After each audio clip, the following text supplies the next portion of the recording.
Uh, Dave, would you like to open us up in prayer? Okay. Heavenly Father, Lord, we thank you for another opportunity to come and hear your word.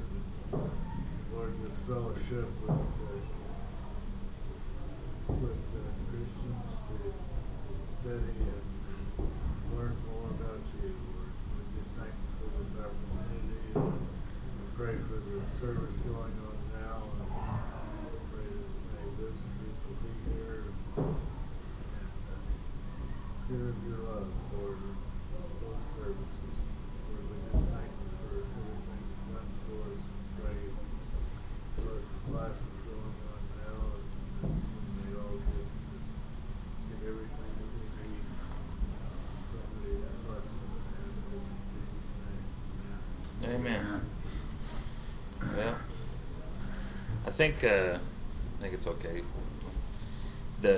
Brian, he was talking about the debate that I was having with his sister. Okay, she had wanted to have an open forum debate, and I asked if I could bring somebody. And did you guys know Creation Science Evangelism? It's Dr. Kent Hovind's ministry out of Pensacola, Florida. Well, he's known for debating atheists, and his son does as well.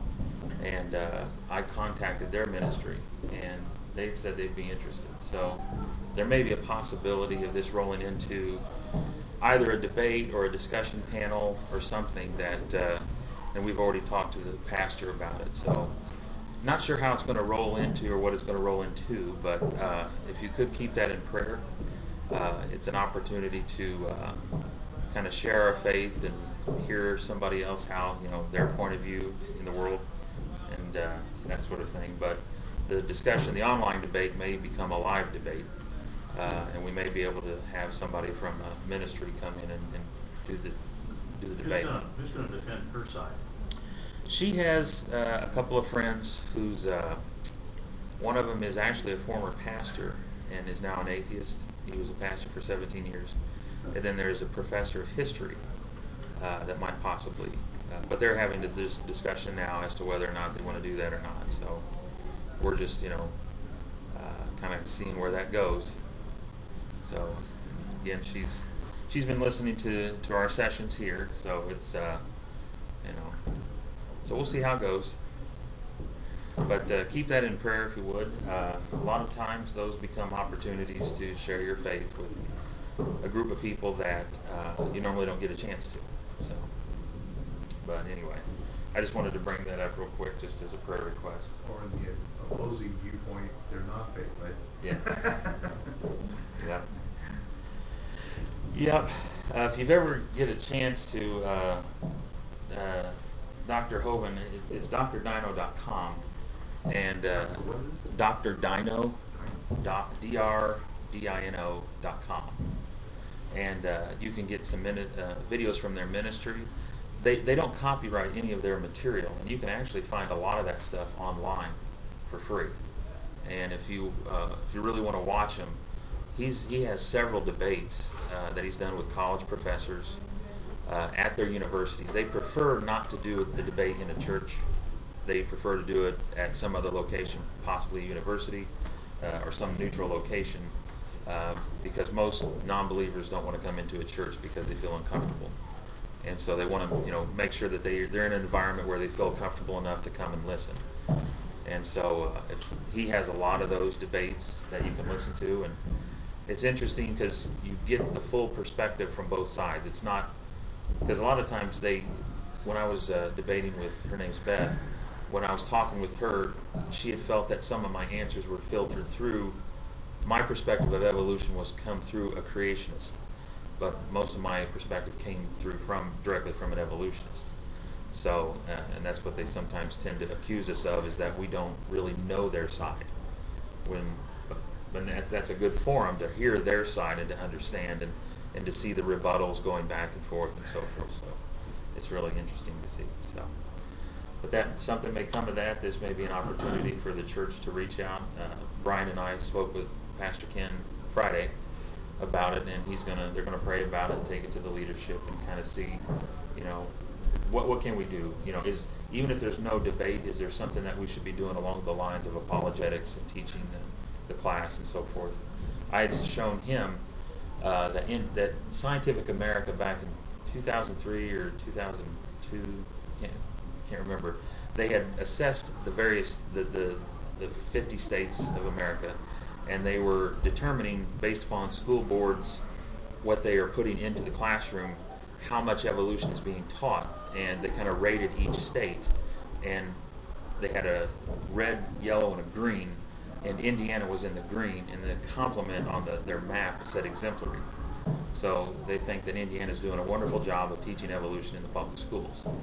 So that's so that's kind of our Jerusalem at this point with respect to the kids and what they're being taught. So, and at least Scientific America thought they were doing a great job, in Indiana is, in teaching the theory of evolution to the kids. So. Well, the other thing in this debate that to me sounds interesting is to hear the perspective of a person who's been in the ministry for 17 years. Yeah. And now has changed, what caused him to. Yeah, and he and I started to have the discussions, and he had said that about the last 5 years of his ministry, he had doubted the existence of hell and preached against it. And then and that's as far as he told me about his story. But yeah, I'd love to hear his story, and I've asked him to put together his objections, because on my website I have a section called objections, and it's people who have an objection to Christianity or to Christ, and I've asked him to give me their top 10 reasons, and I've asked Beth, and the other gentleman's name is Mark, if they could give me their objections, because it would be interesting to see what was their journey from where they were to where they got to. So, and he and I were going to have a debate, but it got to the point where I was falling behind on several other things that I needed to first catch up before I started having a debate with him about hell and its existence or non-existence, as he believes. So anyway, yeah, that would be interesting to see. So, and Brian is putting together the whole debate in a book form. So hopefully we can get it all cleaned up so that, take out all the from this person to this person, time and date, and then it'll be just response, so that anybody who wants to can read it. And it's well over, I think it's well over 200 pages or close to 200 pages in length. So it was a lot of stuff. Yeah. A friend of mine that I worked with, we rode back and forth to work together. He's Catholic, and talking about hell one day, and he said, "We don't say anything about hell in the Bible." Boy, what Bible do you read? Yes, it does. And so when we got to work, I got my Bible out, showed him, and he said, "Well, I didn't know that." He said, "The priest told us we're not supposed to read the Bible, we're just supposed to listen to what they tell us." Well, the Catholics teach about purgatory too, and Yeah. there really don't state in the Bible about purgatory either. No. So, there's a lot of people, I think, who really don't know that much about this. Yeah, no, they don't. No. But the Bible is pretty open and clear about that. There's a new book that's come out. It's by, there's a church called Mars Hill, and there's a pastor there. His name's Rob Bell. He's not a theologian, or I don't think he has an official theology degree, but he's the pastor there. He's written several books. The latest one he's written is called Love Wins, and it's kind of going through a lot of these evangelical churches, and he says he's not a universalist, but the way he describes it, everything, he is a universalist. And a universalist basically says nobody goes to hell, everybody goes to heaven. And so that's kind of sweeping through the churches right now. And he's, of course, I haven't read his book. I read his summary, and I read reviews on Amazon from pastors who've read the book, and they've shown where he has taken the Greek out of context or even changed the words to fit his own meaning. Instead of eternal punishment, it's temporary pruning, that kind of thing. So it's amazing the false doctrine that tends to sweep through the church. And Trigon's pretty serious ground right there. what's that? Well, I mean, you talk about different, you take the word of God and twist it up, Yeah. That's to me, that's Yeah, you're in dangerous ground. yeah. You're in very dangerous ground. Yeah, and even the early church fathers, there was I can't remember who wrote it. Maybe it was Irenaeus wrote it. It was called Against Heresies, and they were constantly having to battle heresies that were in the church, even all the way, back to the beginning. So this is nothing new. It's going to always happen. Christ told us it was going to happen. So, but it's our duty to give an answer, to kind of help straighten those out. And I think it's even in 1st or 2nd Corinthians where it says there must needs be divisions so that those who are right may be known, so that those who understand can correct those who are either knowingly preaching false doctrine or accidentally preaching false doctrine. So, yeah, it's obviously nothing new. Yeah, Dave. I think not having something like that at church is good too, because if it's not publicized too much, you get a lot of church members there that you don't know if they're well grounded. Yeah, and that's something that Pastor was talking about. Is they've done something called Stump the Chump, and they'll have a panel. I guess you guys probably know about it. He said he did one 3 years ago, and they'll have a panel of Christian theologians and doctors and whatnot who know the Word, and then the audience can then submit questions and to ask about, if God is so good, why is there so much evil in the world? What about the dinosaurs? Why does innocent people die and go to hell, and that kind of thing. So it gives the audience opportunity to hear. They may not want to ask the questions, but they may have the questions, and somebody more bold will ask the questions. So we're praying through that, and that's why I'm asking you guys to pray about it, because there may be an opportunity to reach our Jerusalem in this manner. Whether it might be a debate or whether it's a Stump the Chump panel or whatever it may be. So there's some opportunities coming up that I think I'm kind of excited about. And I was also sent Pastor Ken. There was an American Research Group survey that was done back in 2009 to try to understand why is it that the kids in church, when they get out of here, go off to college, they walk away from church, anywhere from 75 to 85% of the kids. And what they came down to, the main reason why, is because apologetics was not being taught in the church. They were not being given a reason to believe. So they're just taught that, they're being told to believe, not being told why to believe. And so that's one of the things that I kind of feel, and I think you even mentioned that before, the reasons why we need to give kids a reason why, or all of us a reason why to believe. And that's why I did those 2 Bible study lessons where I talked about I want to explain the clear meaning of the text, but I also want to give you a reason why to believe the text. And that's why we're going through a lot of this evidence. I think once we get out of the creation week, we'll start speeding up a little bit more. But a lot of the stuff we're doing here is in the lines of apologetics. But apologetics is a much broader umbrella. There's a whole bunch of other stuff that fits under here. This is just one category of apologetics. So anyway, we'll move on here. I know we got into the 3rd day, but as I studied it out a little bit more, I added a few more slides, so we're going to back up a second. But actually, since you're here now, Steve, did you want to have a prayer request, you said? Yeah, I can do that at the end. Oh, okay. Okay, let's see. Well, here we are, the 3rd day. This is Genesis 1, 9 through 13. And if somebody has that in your Bible, if you would please, go ahead and read Genesis chapter 1, 9 through 13. And God said, let the waters below the heavens be gathered into one place, and let the dry land appear, and it was so. And God called the dry land earth, and the gatherings of the waters he called seas. And God saw that it was good. Then God said, let the earth sprout vegetation, plants yielding seed, and fruit trees bearing fruit after their kind, with seed in them on the ground, and it was so. And the earth brought forth vegetation, plants yielding seed after their kind, and trees bearing fruit, with seed in them after their kind. And God saw that it was good. And there was evening, and there was morning, the 3rd day. Okay, so here we are on the 3rd day. Is that going to work? Is it going to work? There it goes. Okay. So on the 3rd day, we have dry land, seas, and vegetation. Let's take a look at some of those things. It's the third day. What's interesting is that the sun is not made until the fourth day. So, if these are eons of time, like thousands of years or millions of years, you got to ask, where was the light source for the plants? If you understand evolutionary theology, or evolutionary theory, I guess theology is a good term. Evolution actually puts the stars before the earth.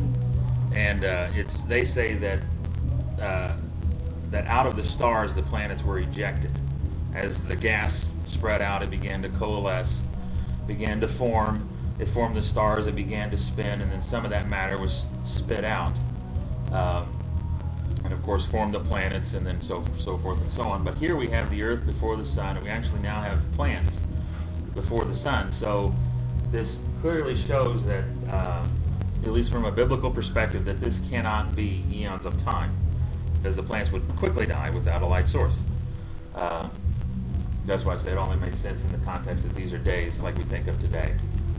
And it says here in Genesis 1:29, and God said, "Behold, I have given you every herb-bearing seed which is upon the face of all the earth, and every tree in the which is the fruit of a tree yielding seed, to you it shall be for meat."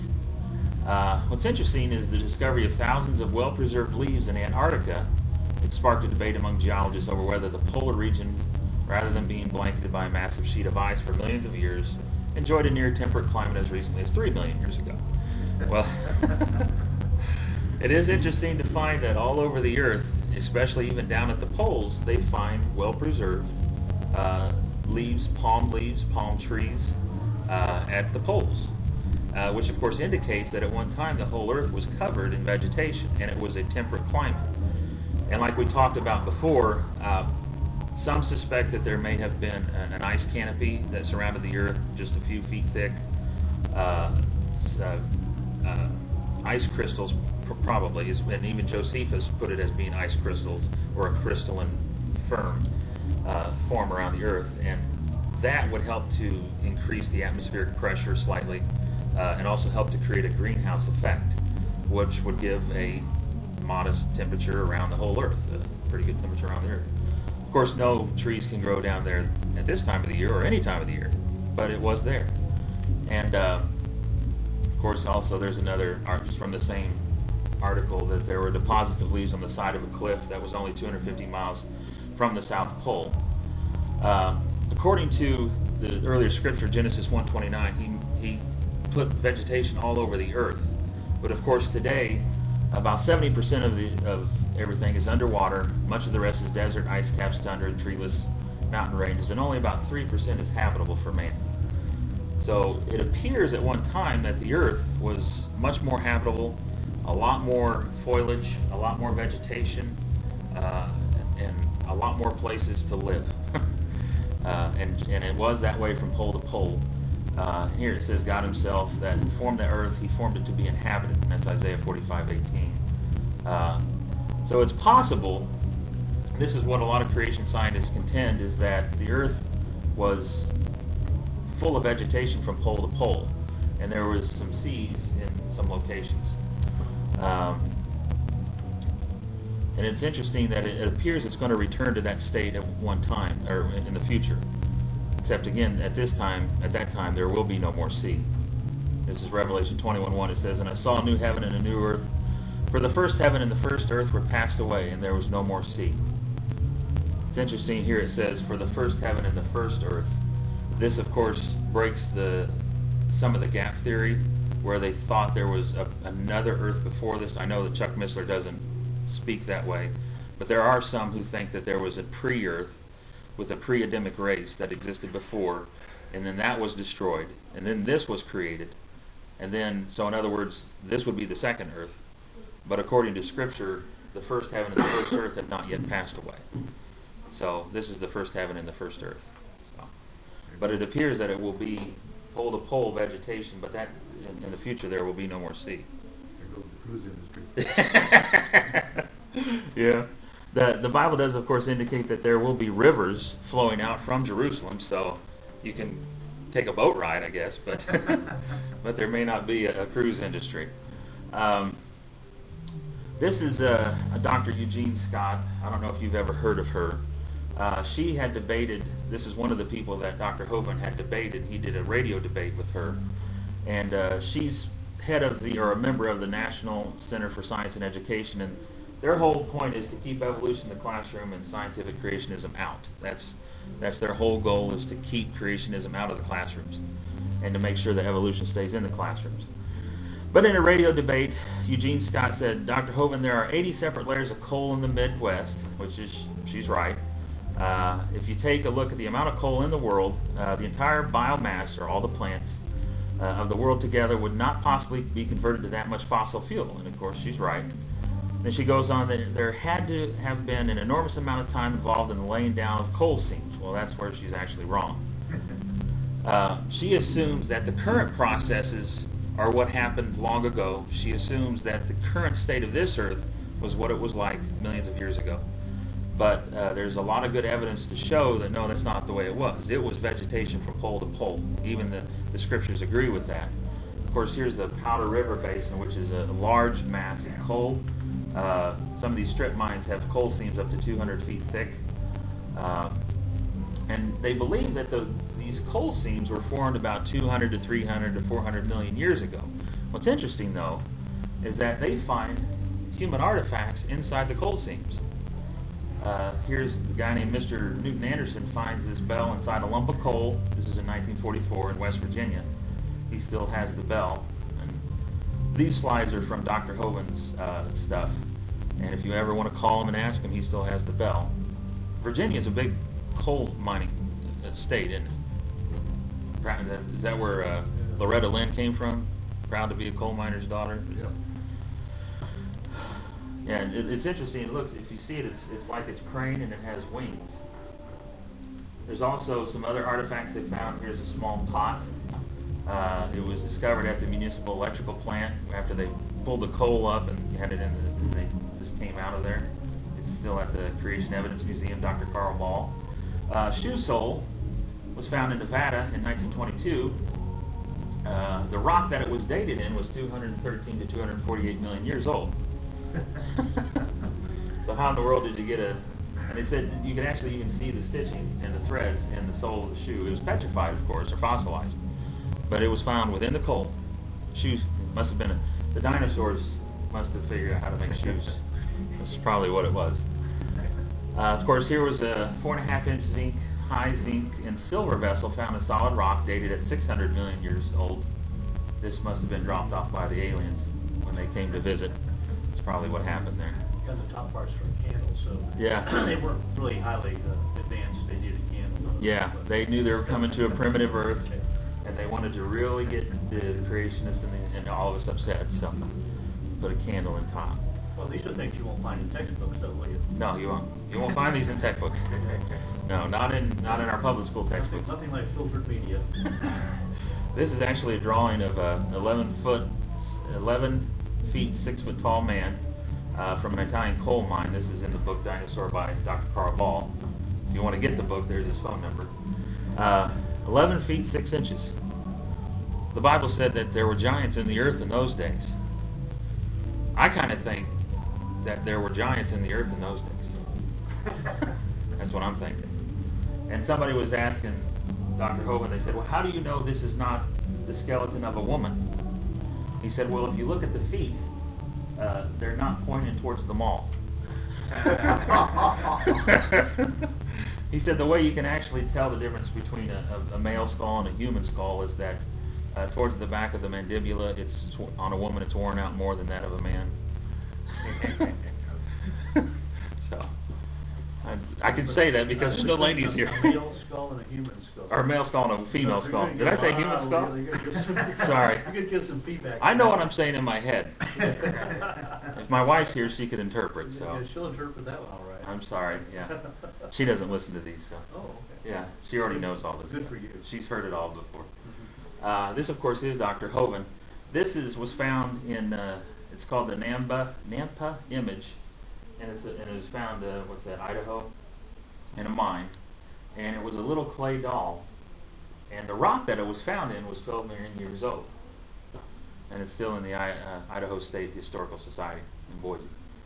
So little clay they find a lot of stuff when they're drilling down into the earth through, you know, oil wells and so forth. And I don't have all his stuff up here, of course, but he has a whole slew of stuff where people have given it to him. They've done core drilling down into the earth. One guy, he said he drilled several miles into the earth, and then all of a sudden they started drilling through the top of a tree and straight through the tree for 300 feet.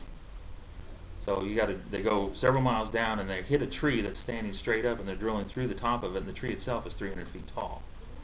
And they were pulling out chunks of tree. Petrified or? I can't remember if it said it was petrified. I bet it was petrified, but they could tell it was from a tree. So yeah, there's a lot of stuff still down in there, even human artifacts. Like you said, this will never show up in a school textbook. So So there's a publisher in Brownsburg, Indiana? what's that? We saw that. Yeah, it said right back Brownsburg right there. Oh, okay. Conservative publishers. Oh, okay, yeah. Yeah, you can get sciencefrontiers.com. But again, these will be up on the notes, so check these things out. These are kind of cool. Yes? Yeah, we were a member of Indiana Geological Society, and they got us into one of the strip mines, southern Indiana, Uh-huh. and right before it gets into good coal, there's an overburden that's not quite coal, but not quite dirt, and so they throw it off, and we were hunting through that, and we found, you know, leaves and stuff like that, and there was little nodules that you break open, and there's usually a leaf in it. And I Yeah. had this one that broke it open. We took it home, I was down in the basement, and I opened it up, and there was a seed in it. Oh. And I was so excited as I was running up the steps, I dropped it and I lost the seed. I was gonna take that to Purdue and, you know, Yeah. have them find out what kind of seed it was. Yeah. That'd have been neat. I You know, lost that is, that's a creationist fish story. Yeah, Jesus said that. Yeah, there was some seeds that were discovered over in Egypt in a clay pot in some tomb, and they were able to germinate, and it was like a fir tree of some sort. I can't remember. There's corn? Was it corn? Okay. It was a crop. Yeah, it was so that was kind of neat. If you can see this is actually, it says Max Hand was fishing with his family near London, Texas in 1934 when he found a rock where wood was protruding out from it. When the rock was cracked open, this octagonally shaped iron hammer was exposed. And so this was a hammer that was embedded into the rock. It says density tests indicate casting of exceptional quality. This is actually iron, but it doesn't rust. This is interesting, the quantity of what it's made up of. They took it to a lab, said it's 96.6% iron, 2.6% chlorine, 0.74% sulfur. They said it's a very rare form of iron that doesn't rust. Oh, you can make that today, they Yeah. do well. Yeah, yeah, that'd be great. It says the seashells surrounding the hammer have been dated at 400 million years old. Part of the hammer had actually turned into coal. And this again is Dr. Carl Ball has this in his museum. You can actually even get replicas of this if you want. So here you got a hammer made by aliens probably when they stopped off and dropped it. So it seems to indicate that this doesn't necessarily date at 400 million years old. This is one of the things I got into in our debate, was a discussion of radiometric dating methods.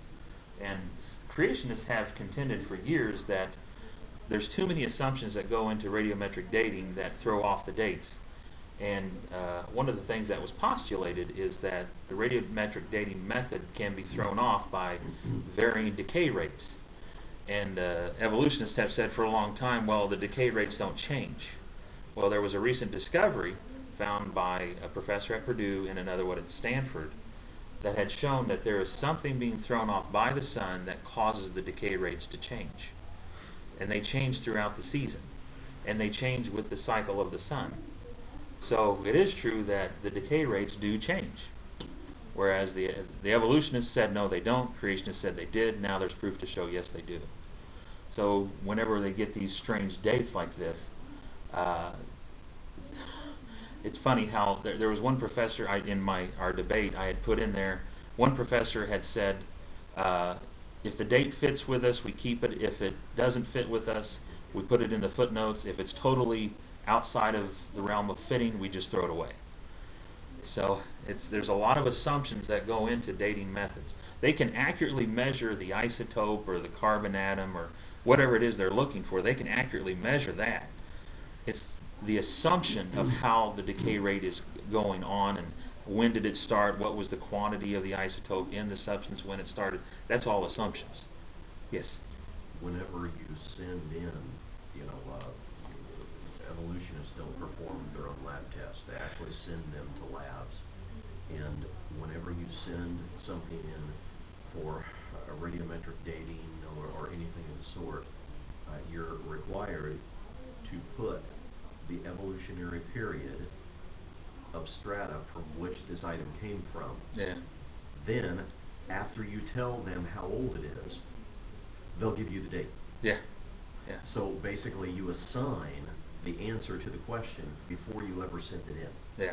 That, well, we know that this has to be between 80 and 130 million years old. Now you tell me exactly where. Yeah. And that's how the system works. Yeah, it is. And Dr. Hovind in one of his videos was talking about, he did a talk out west somewhere, and after the talk they went to a museum, and in the museum they had the museum guide give them a tour, and he said, here is a geologic column. The way in which we date the rocks is based on the index fossil in that layer. And they said, oh, okay. Then they go over and they talk about fossils, and they said, well, how do you date the fossil? He said, well, we date the fossil by the layer of rock we find it in. And his 12-year-old daughter at the time said, wait a minute, you said over there you do it the other way around. And he had to stop and think for a second. He said, yeah, I do, don't I? Over here we were dating the fossil by the rock, and over here we were dating the rock by the fossil. She said, is that circular reasoning? He said, yeah, it is. Because normally what they'll do, like you said, they'll say, well, what layer was this rock in? Yep. Or they'll look for an index fossil in here to say, well, this index fossil, well, that fits this layer here, or this layer here, or this layer here. And it's interesting, the geologic column was proposed by, is it Charles Lyell? Back in the, I can't remember his last name, but it was a person who proposed the geologic column before there was any radiometric dating method around. And so the dates that he set for the column were arbitrary. There was nothing to fit with it. It was when the dating methods came up later that they decided, okay, we'll stick with his dating method, and then we'll push the results to fit whichever layer. So yeah. Would you say that the global warming theorists do the same thing as the evolutionists? They Well, toss out the things that don't support their yes, their yeah, they theories do. and so forth. Yeah, and there's a university, I can't remember the name of the university, that was giving most of its information to the UN. It's like all these universities poured into this one university, then they gave that to the UN.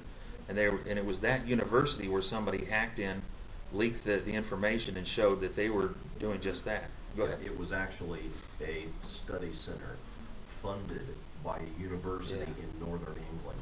Okay, yeah, that's And right. the study center was funded by the university. Then the results were funneled from there up to the UN. And one of the great services of Wikipedia, WikiLeaks, one of many, many great services performed by WikiLeaks was the leak of, just late last year, of tens of thousands of new documents, which basically exposed global warming as not an accident, but a deliberate hoax. Yeah. It is a deliberate fraud, and it's based on nothing more than crafting laws that benefit certain mega corporations. But anyway, that's the long and short of it is, thank goodness for WikiLeaks. They have performed yet another service with where government tries to hide something. Yeah. Yeah, and it was these Made Gore a billionaire. yeah. Yeah, but Oh yeah, carbon, what do they call them, carbon he credits, or just lives like all the people that aren't global warming people. yeah. You guys ought to really look that up. It is amazing. Even some of the internal emails between professors within the study organization that was funded by the British University have been made public, where they literally are saying to each other, this doesn't fit, there is no way that this can be released. See to it that this doesn't happen.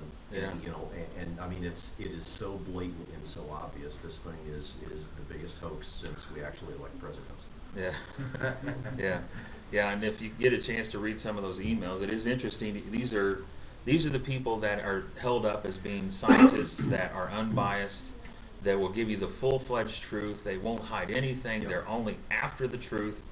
And you hear that they're doing everything they can to hide the evidence. Yeah. And of course, then there was a series of evidence or of data that they just totally deleted, Yeah. so that nobody could go back and verify the results. Oh, we lost that. And destroyed it later. Yeah. And wiped off the hard drives. It's amazing. And that's what happens a lot of times with this kind of stuff. It will not be published, it will not be shown, because it does not fit the evolutionary paradigm. To have a hammer that the metal is superior to what we have today, that shows an advanced civilization, but for the evolutionists, we're going from a lower order to a higher order. Now no longer are we Homo sapiens, we're Homo sapien sapien. We're the wise man. For those that profess themselves to be wise, they became fools, the scriptures say. So there's a lot of this kind of interesting stuff that just never gets out there, especially giant skulls, skeletons. You don't see those in the Smithsonian. You don't see those in higher academia, because that kind of implies that they're much more advanced, and that might lend credence to the Bible. There were giants in the earth in those days. So, Goliath was, he was a giant, right? oh yeah, yeah, he had 6 fingers on each hand and 6 toes He on had each brothers. foot. Yeah, and he had brothers. Yeah, that's why some suspect that David carried 5 stones instead of just 1. Critics have said, well, if he knew that one stone was going to kill him, then why did he carry 5 stones with him? And he said because he had 4 other brothers. He didn't know they were going to come after him. So, no, he trusted in the Lord. He just knew some others might be coming. Well, I've heard statements that the 5 stones were Jesus. And throw Jesus at him. That's right. And the angels are what guided the rock to the point that Yeah. the giant was destroyed. Yeah, there's been even doctors that said pretty much where it hit, was it his temple or was it his, might have been the side of his temple. Wherever he hit was the optimal point for him to hit the giant to take him down in a second. Of course, then he took his own sword and cut his head off. So took care of him. Yeah. But also, with respect to coal being all over the earth, something else that we find in coal is what's called a polystrate fossil. And this is one of those things that you'll notice when you start reading evolutionary publications. They'll use these big words like polystrate fossil, punctuated equilibrium, and you're like, what is that? Well, when you look at a polystrate tree, it's basically a petrified tree sticking through millions of years of so-called a geologic column. So then you got to ask yourself the question, did this tree stand here rotting or not rotting for millions of years to allow all the dirt to settle up around it? Or did this get buried during the time of a worldwide flood? Because one of the things they find also is that some of these trees are upside down. The roots are up top, and the branches are, actually most of these have the branches been stripped off, but you can see the root will be up towards the top. Well, it's interesting, when Mount St. Helens blew out the top of that mountain, knocked down all those trees, pushed all that debris into the valley where a lot of that glacier water and mud and soot and all that stuff flowed into that region. Well, when the trees began to become waterlogged, some of them would tip upwards, some of them would tip downwards, and then it would settle down into the sediment. And so that's the start of how these were formed. So what we propose is a worldwide flood. And what we see in current observational science today is that this is what happens. But they'll use these big words to try to hide what these things are. Well, poly meaning many, strata meaning the strata, so it goes through many strata. So, and that's one of the things when I was debating, is that she would throw out these terms, and then I would go back and define the term. It's like punctuated equilibrium. Do you guys know what that is? I think you know what it is. Punctuated equilibrium is basically the idea a dinosaur lays an egg and a bird pops out. That is a theory that is proposed by Stephen Jay Gould. He's an evolutionist. He's passed away now. But he had understood that gradual incremental changes within a species does not occur. We just know that from the fossil record, we know that from DNA. So rather than going in the direction of a special creator, what he's gone in the direction of is, well, then it must have been a radical shifting of the DNA all at once, to where you got one species and immediately you have a different one. Of course, if it had a different species, you got to wonder, is there another one that's going to have a female or a male version of that so that it can mate and then produce? So, I think the original idea behind punctuated equilibrium was to cover for the gaps in the fossil record. yeah.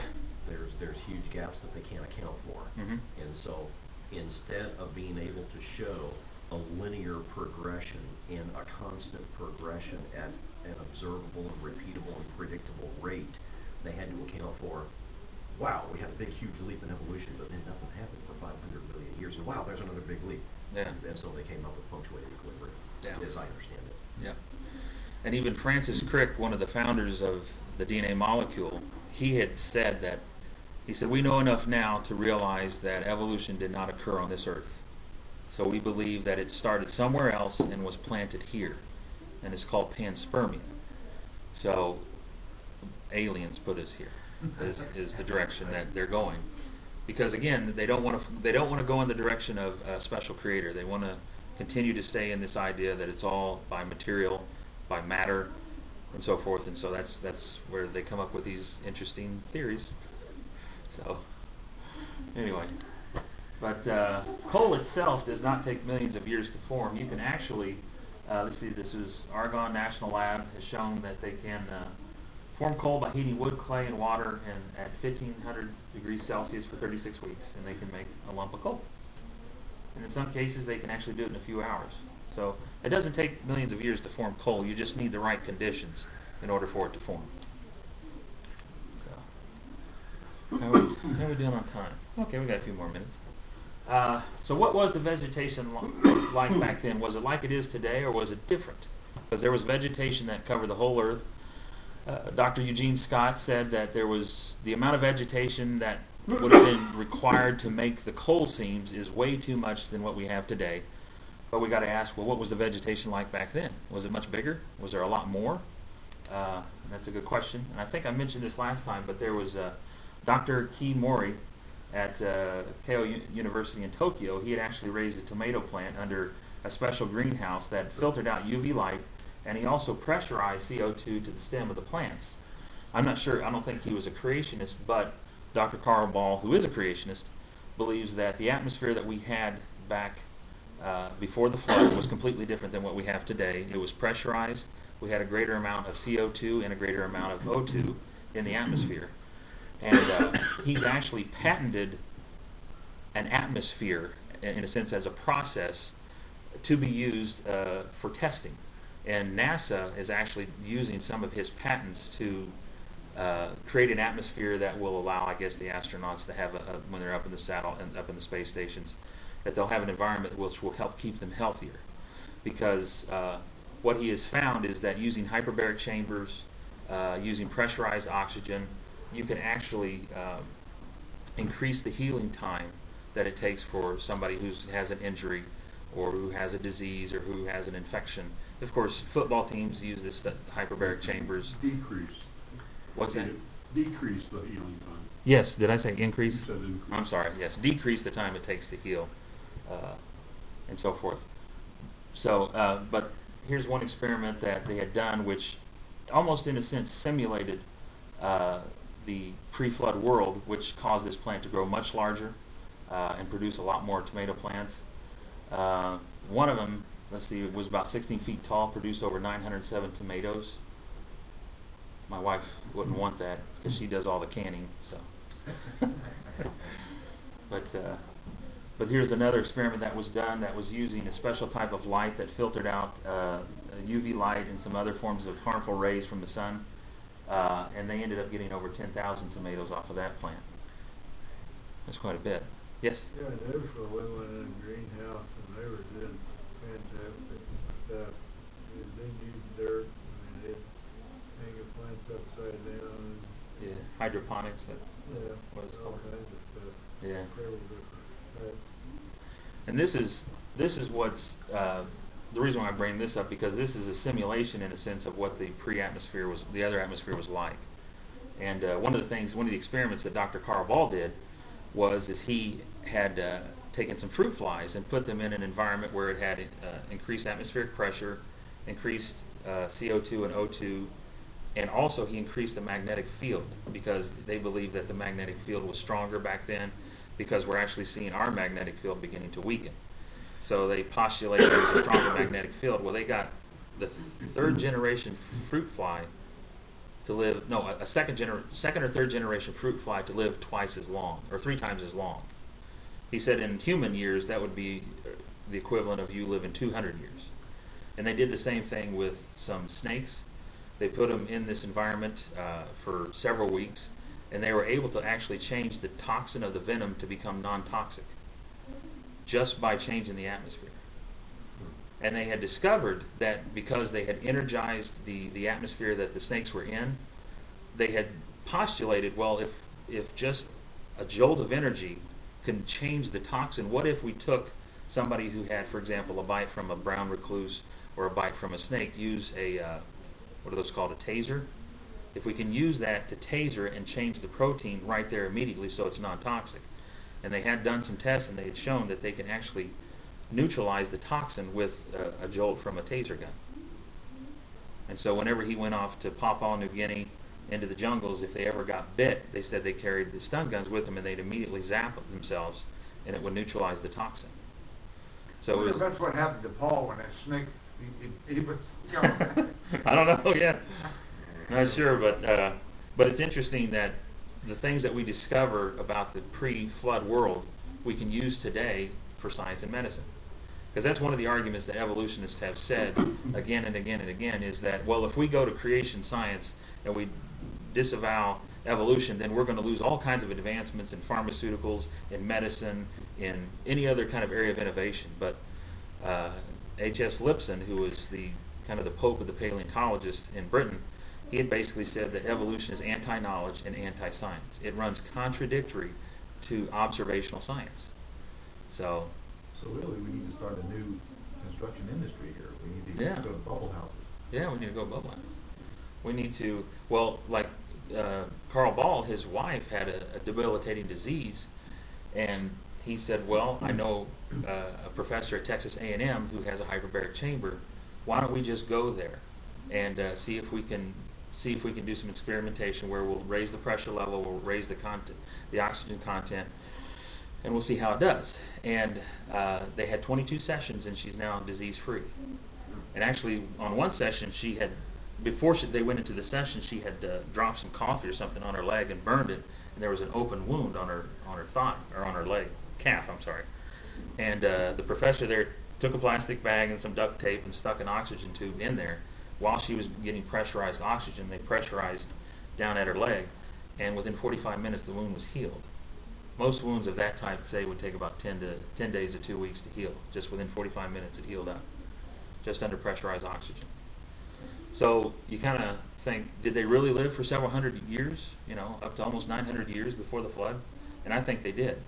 But I think the world they lived in was completely different than the world we lived in. So. Or any questions about any of that stuff? That's just barely brushing the surface about a pre-flood world and the conditions. We'll talk more about it, but it's just fascinating to think, you know, if we could capture what that world was like and use it in medicine today, we could probably see a lot of diseases go away. We could see rapid healing. We could see all kinds of stuff. But, you know, it's just oxygen pressurized. You can't patent that. You may be able to patent the system that does the pressurization, but you can't patent the oxygen and the carbon dioxide and the electricity and all that kind of stuff. So, can't make a lot of money on it. Let's see, what time we got here? This actually would probably be a good stopping point, because this kind of gets into another section. It's still pretty much the same thing, but we're getting into another section. So, is any questions up to this point? Okay.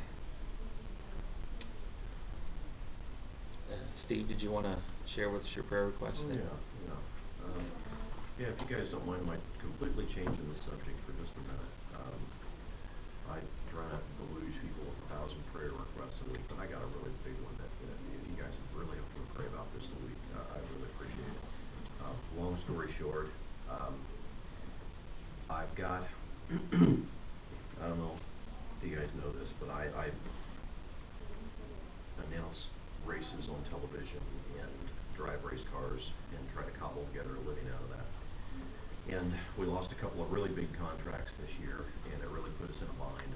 And just last week, I was sitting down with a guy, and they're opening up a new classic car place down in Whiteland. And I knew him from a show that we had done in Kansas City and Orlando a few weeks back.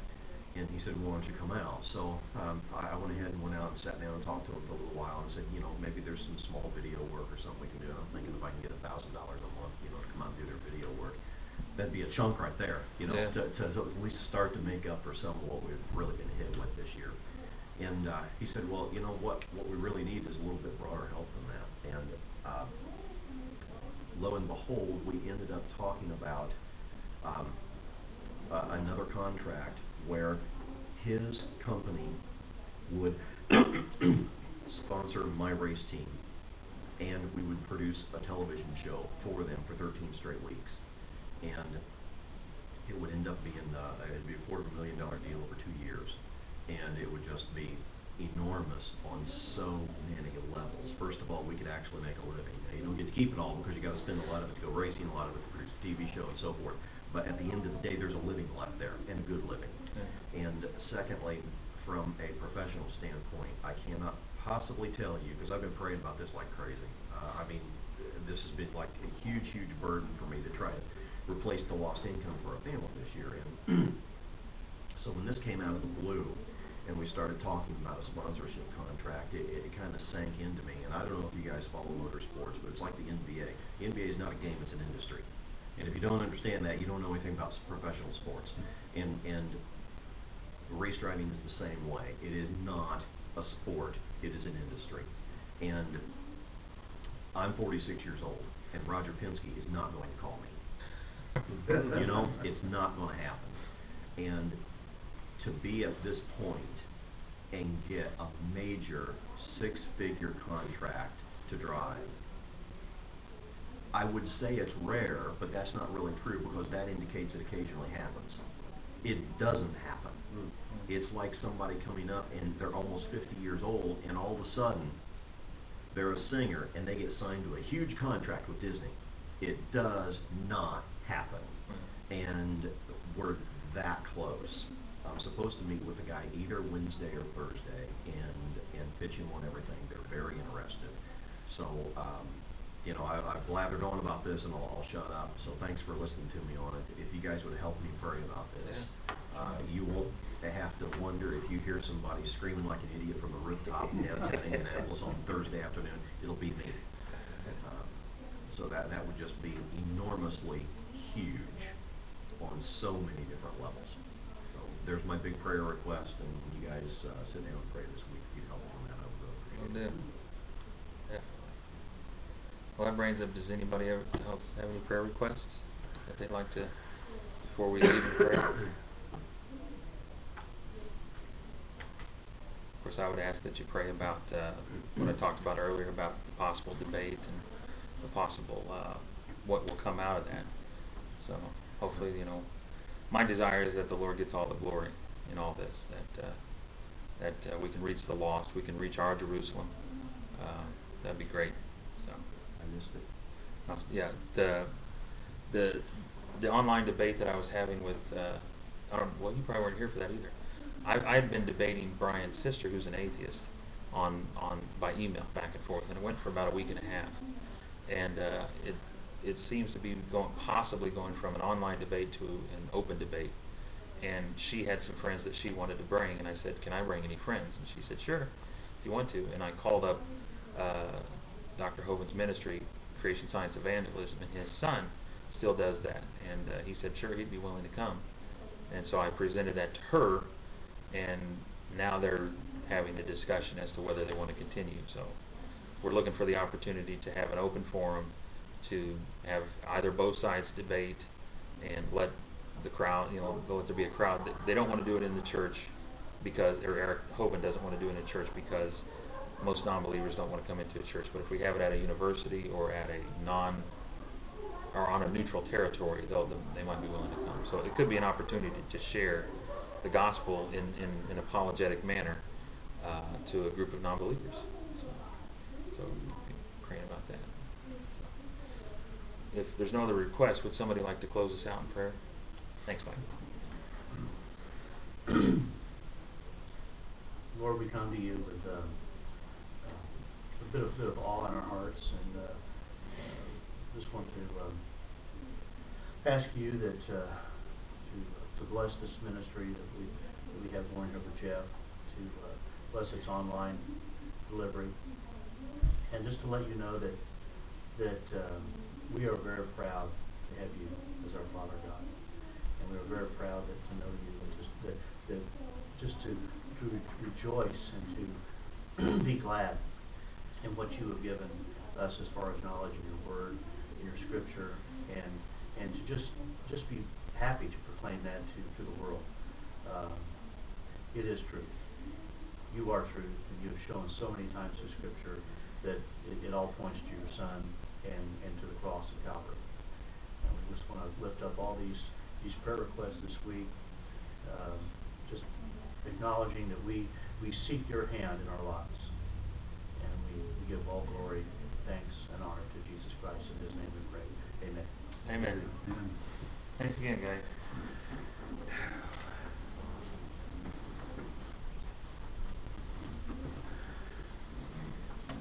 I wondered what you did, because you still do have that announcer type voice.